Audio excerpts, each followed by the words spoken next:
So in today's video, we're just gonna kind of wing it, but I want to answer the question of should you buy a motorcycle? I think the obvious answer to that is yes. So that's the end of the video, and thank you, like and subscribe.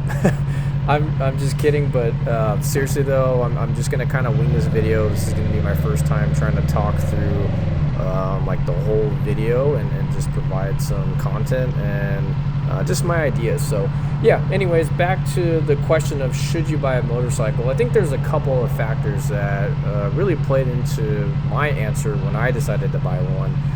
The first one that I asked myself was obviously, like, can I afford it, right? That's obviously one of the biggest questions that you have to ask yourself is, you know, do you have the money and the income to afford it? Is it going to put you into any kind of debt?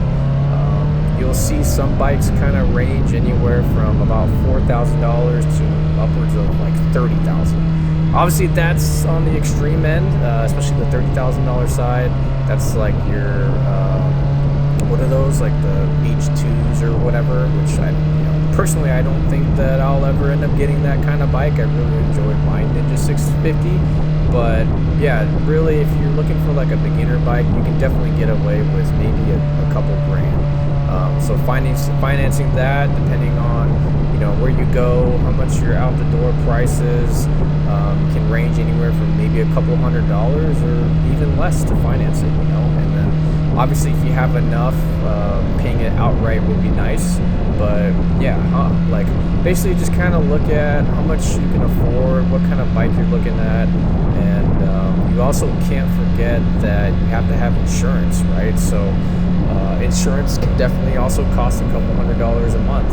For me personally, the insurance I went with, I have, I think it's Progressive, and because I was a first-time rider, they offered me a pretty solid price. I think I paid, if you look at the total, it was like $100 a month or something. But for my plan, I actually had to pay the entire whole year premium, up front. And that's because, again, I was a new rider. I had tried to shop around to a couple of other insurance places, and yeah, for whatever reason, if I wanted to do like a monthly plan without paying the entire annual premium, it was going to cost like $200 to like $300 a month. It's crazy. I'm a little bit older too, and I actually don't even have any accidents on my record or anything, so I was actually kind of shocked when I was looking around. I think I looked at like Geico too, but yeah, Progressive actually ended up being like the cheapest one, but again, I had to pay that one outright, so it was about like $1,200 or so for that specific insurance plan, full coverage and everything. Also on the side of money, you have to buy your motorcycle gear too, right? And again, depending on if you're trying to be cheap or you want some of the premium gear, that can range from a couple $100s to a couple grand. You have to buy your helmet. Like, this is all at bare minimum, this is the kind of stuff you need to buy. You need to get a helmet, riding jacket, gloves, shoes or boots, whatever you want to wear. And again, like, you can go on the cheap side and get some of the cheaper stuff for a couple $100, or even like some of like the jackets and helmets can range already over starting at like a couple grand, right? So a lot of people tend to also overlook the price of how much motorcycle gear costs. So yeah, you need to look into how much you can afford to buy that too. The place that I use, the Cycle Gear, they usually have pretty good deals, especially if you have like their RPM premium program, which I pay like $45 a year through them. And basically when you buy their program or their membership, it's 2-day free shipping, and then you also get like discounts and cash rewards back. So I've been subscribed to their program for a little over a year now.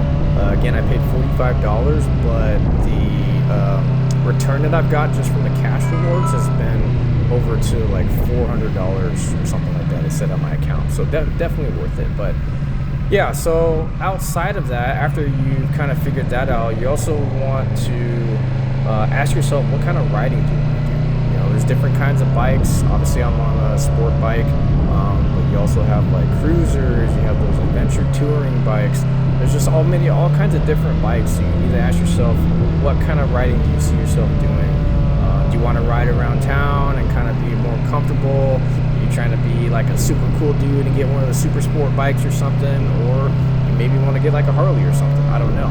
That's just, again, another question that you kind of want to ask yourself as to what kind of fits your style and what motorcycle that you want to get. On that topic too, I also want to talk about, definitely it's hard to sit on it or try the motorcycle before you buy it, because a lot of dealerships won't let you test ride it, especially if you're a new rider.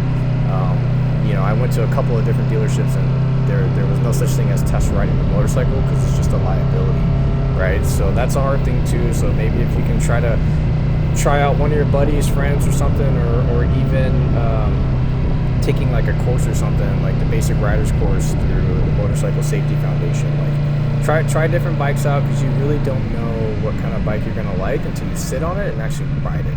Because when I sat on a couple of those super sport bikes and stuff, I did not care for how hunched over I was, which is why I got the Ninja 650, because it just kind of fits my style. But I think moving forward, I'll probably end up going towards like a naked bike or something, and then definitely a cruiser down the road. Anyways, next thing you have to ask yourself if you want to buy a motorcycle is how are you gonna learn to ride? That's obviously huge, right? A lot of people sometimes get turned off by riding motorcycles because they don't know where to start, which is fine, because that's what happened to me, right? I didn't really have any friends that were riders that would let me ride their bike for obvious reasons. So I actually ended up taking the basic riders course. And after I took the basic riders course, I took the advanced riders course. So that's kind of how I learned to ride. But also a quick point on that.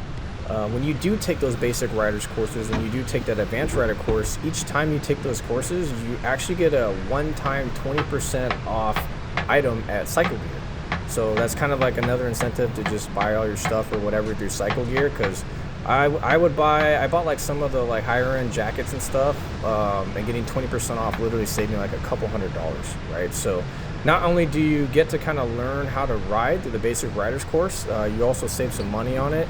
And then taking those courses, you also add you would let your insurance know, whoever your insurance holder is know, and then you basically get a discount on that, because now you're also considered like a safe rider, right?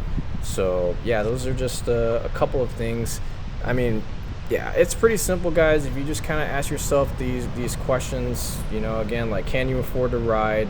What kind of bike are you looking for? And then how are you going to learn to ride? I think you'll kind of answer your own question. But I just want to end this video off with, look at this setting I'm at right now. I'm just chilling by the ocean, randomly just pulled up here, and like I said, just kind of winging this content.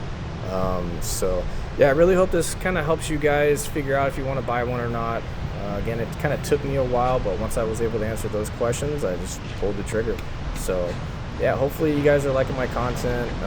If you stuck around through this whole video, I really do appreciate it. Make sure you subscribe, and yeah, I look forward to posting more content. Thank you.